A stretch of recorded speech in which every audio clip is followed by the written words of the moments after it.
Il n'a que 8 ans et son histoire commence à faire grand bruit. Envoyé en France par sa mère pour avoir une vie meilleure, il voyageait seul et faute de papiers valables, eh bien, il risque d'être expulsé aux Comores d'un jour à l'autre. Une histoire que nous raconte Pascal Vesset. Derrière ce grillage, un petit garçon de 8 ans, Rachid, ne comprend pas ce qui lui arrive. Cela fait maintenant plus d'une semaine qu'on le retient ici, seul, enfermé dans la zone d'attente de l'aéroport de Roissy. Originaire des Comores, sa mère l'avait envoyé en France pour avoir une vie meilleure. Il voyageait seul avec un passeport qui n'était pas le sien mais celui de son cousin. Sa tante l'attendait à sa descente d'avion, mais la rencontre n'a jamais pu se faire. Il a été arrêté. À son arrivée au poste de contrôle, le policier a effectivement été interpellé par le document d'identité qu'il présentait et le visage du petit.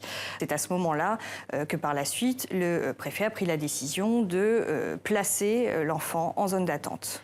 La Convention internationale des droits de l'enfant stipule pourtant qu'aucun enfant ne doit rester enfermé. Mais pour la Cour d'appel de Paris, Rachid doit rester ici pour son intérêt et pour sa protection.